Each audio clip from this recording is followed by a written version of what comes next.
We're going to talk about the Pro Tools software interface, some of the different windows that we can access in Pro Tools, and I'm going to start out with talking about making sure that you have Pro Tools connected to the proper interface that you want to be able to hear a Pro Tools playthrough. So what I'm referring to is the playback engine in Pro Tools. So right now what you see is a blank Pro Tools session. And if I hit Command equals, I can toggle back and forth between the edit window and the mix window. So up here we have our different menus for Pro Tools. So you'll find many different functions located throughout these menus. And as we go along, we'll be accessing these menus to perform certain functions in Pro Tools. So right now, what I want to do is I want to go to Setup, Playback Engine. So the Playback Engine is where we tell Pro Tools what audio interface we want to use. So right now, I'm using my Universal Audio Thunderbolt, so that's what it's set to. If I click on this menu, I can pick from the interfaces that are recognized by Pro Tools. And then also, I'm going to make sure that I have my dynamic plugin processing enabled so that I optimize Pro Tools host-based performance. In other words, I optimize the CPU usage of Pro Tools on the computer by enabling this dynamic plugin processing.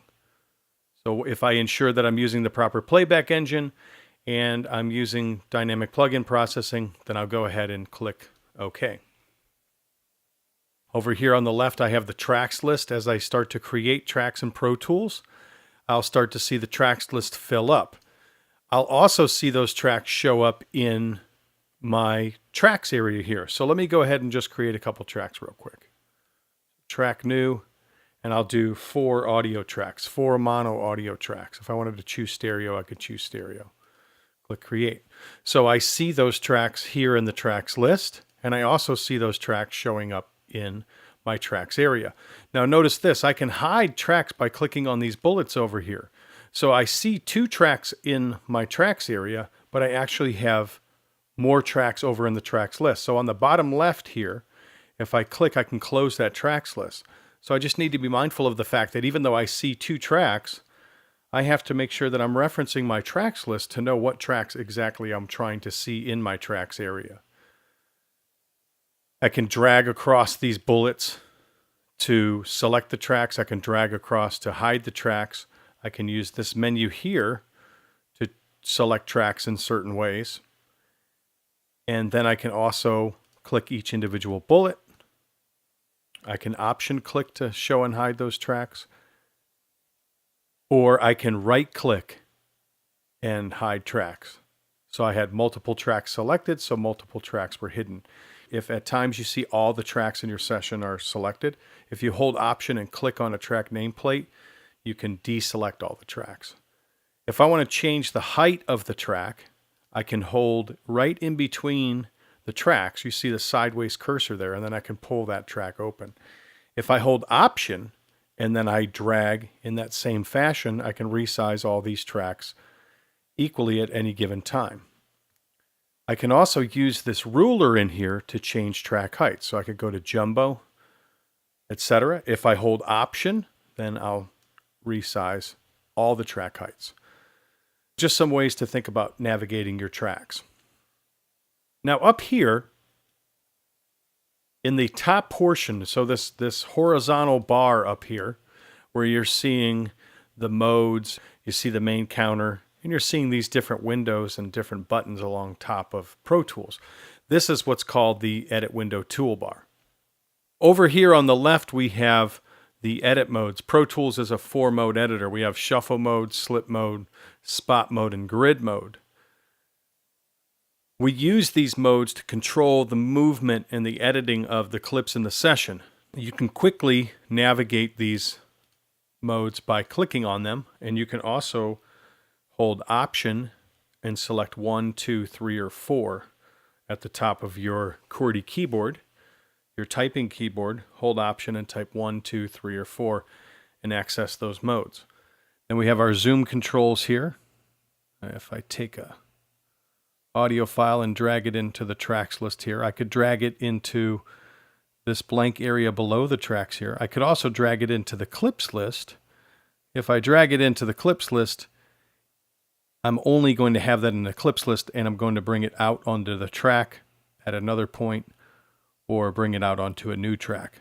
So for now, I'm going to go ahead and just pull it into the tracks list because it'll create a track and put the clip directly on the track for me. Now, if I take the track height and open this up, and then I'll come over here to my zoom tool. So I've got left and right zoom on these side buttons.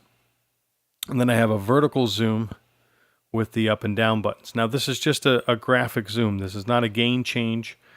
It's just a graphic zoom. Then you have your 6 main editing tools. So we have the zoom tool, the trim tool, the selector tool, the grabber tool, the scrub tool, and the pencil tool.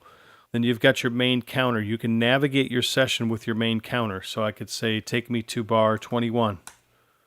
Take me to bar 5, just by typing in that window. As my session's playing, I can watch my main counter to see where I am in the session. I can change my counter to different time bases. I can also show a sub counter. So I can see my session in bars and beats and see my session in minutes and seconds. Or I could just hide that sub counter.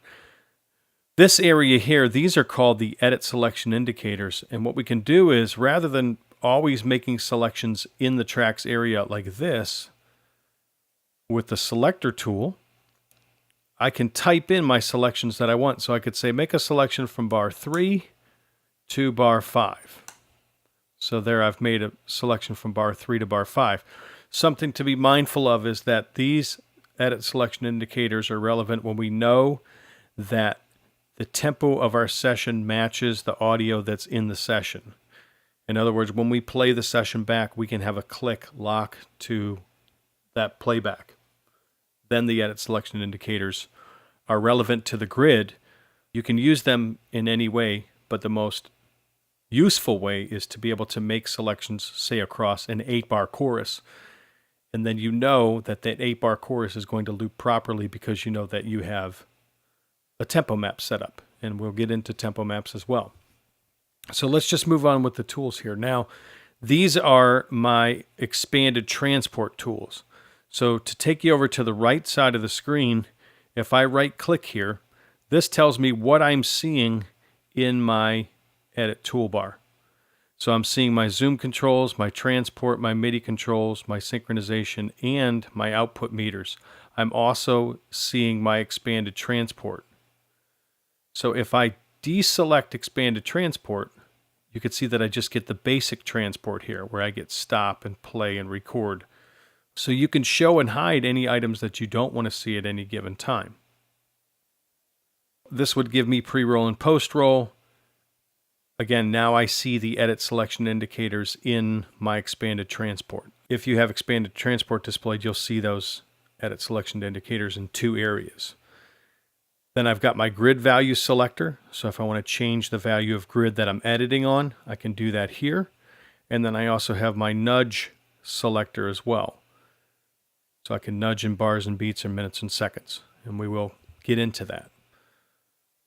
This area right here, these are referred to as the MIDI controls. So this would give me my count off, my metronome is right here, and then some other MIDI controls that you'll learn along the way. Over here on the right, we have the clips list. So notice we talked about the tracks list. We have a tracks list, and we also have a clips list. Clips is the term that we use when we talk about any files that we're using in Pro Tools. So if I'm using audio files in Pro Tools, I have an audio file reference on my hard drive in the audio files folder inside the session folder. And when I'm using the files in my session, Pro Tools refers to those files as clips. So I dragged that audio file into the tracks list over here. I see the audio file here in my tracks area. And then over here on the right side, I see that clip sitting in the clips list. So I have a clip in the tracks area, and I have that same clip in the clips list. All right, let's look at some of the additional windows. So One of the additional windows would be to, instead of using the transport up in the edit toolbar, I could have a floating transport on the screen. And then I could show and hide items from within this drop-down menu here, just like I could up here in the edit toolbar. We also have the MIDI editor and score editor windows. So if I create a track, track new, and I choose to make a MIDI track, I can bring up my MIDI editor. And so this is a window that I can do editing on a track, and it's a very large area to work from and makes MIDI editing much more comfortable, especially when editing MIDI on multiple tracks. And then we also have the score editor, where if you're inclined to write music on sheet music, then you would be able to score that in Pro Tools or play your parts and see them in a score editor. So another useful window in Pro Tools. I'm going to go ahead and just resize all my tracks. I'm going to hold Option and I'm going to say Fit to Window, resizing all my tracks. Again, I could hold Option and drag these tracks together if I wanted to. So basic overview of the interface, and you'll become more familiar with this as you keep working in Pro Tools. At this point, let's move on to the next video, and we'll talk about the mix window.